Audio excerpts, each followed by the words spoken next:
Hello. So, my name is Alex Dekhtyar. I'm a professor at the Department of Computer Science, in case you don't know me. And I've been the advisor for Cal Poly Ignite Club for all 4 years of its existence. So, quick show of hands, how many of you are from Cal Poly? How many of you are not from Cal Poly? Okay, excellent. We have some new people here. Thank you. So, a quick preview of, or a quick sort of outline of what happened today and how this talk came about. So my day started in traffic court, and then it got interesting. So, yeah.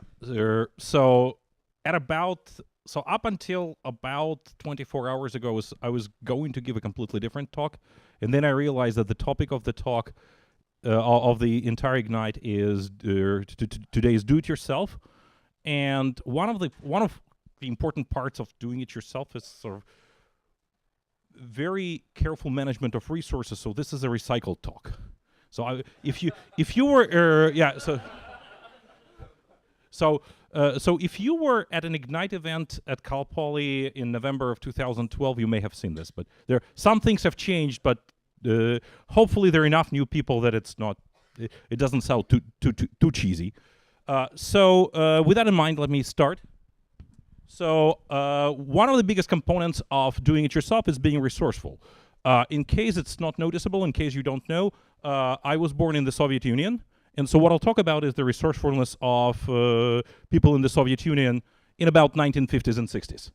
So if I were at a conference, this would be the title of the talk, How to Overcome a Scarcity of Resource in a Totalitarian Society. Because in Soviet Union, a lot of the resources like food, drinks, beer, furniture, clothing were very scarce.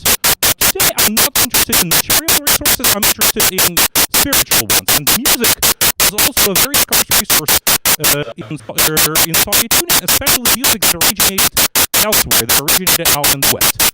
And so, craving music, sharing music, being able to access the music is really, really important. And when you cannot do it, it's very, very difficult to live. So the actual title of this talk is a little bit different. It's coming up in a second. Yes, it says Music on the Bones.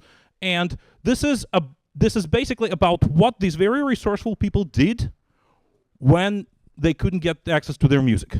So to give you a little bit of context, let's look at the history of Soviet Union in the 20th century. Basically, it's kind of bracketed by two really, really important events. In 1917, there was a group of revolutions that resulted in Communist Party coming to power. And then in 1941 through 45, World War II happened, and it took away about 20 million people, devastated the country, but also sort of united the nation. However, it took more than 10 years to recover from just literally just tiny little, or just achieve a tiny little recovery.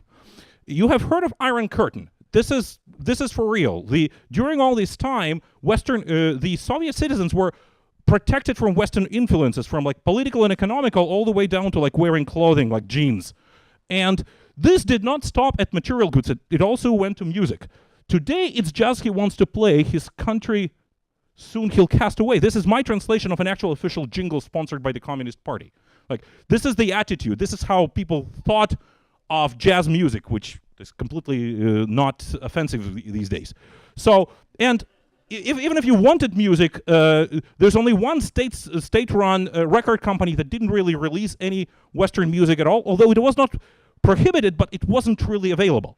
So, but of course people want music. Occasional travelers, diplomats, scientists, artists, brought back the vinyl. They brought back Benny Goodman. They brought back Louis Armstrong. Later down the road, they brought back Buddy Holly, Elvis Presley. And when you bring this vinyl and you want to share it with people, there's this systems engineering problem and also economics problem, which is you have the record. It's really, really precious. You don't really want to give it out to many people, but what you want to do is you want to give people access to it and also make money off of like people buying this and make a lot of money.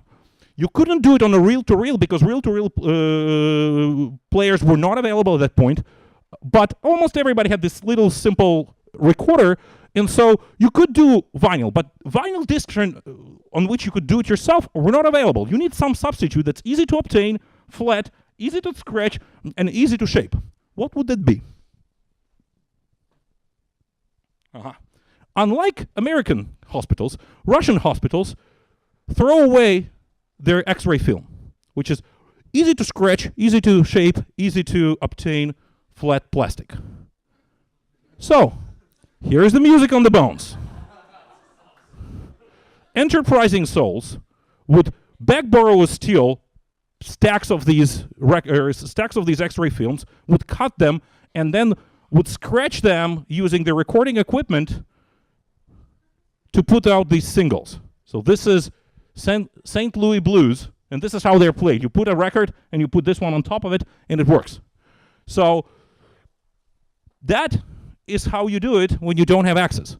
So these are the sort of more modern ways of sharing music, which in many cases were easier to obtain. These days, they don't even require physical equipment. You just torrent things. But as we go through these, as we go through the process, and as we remember how easy it is to share the music for us right now, what I want you to do is I want you to remember that there were some crazy people in the 1950s and 60s who played their music on the bones. Thank you.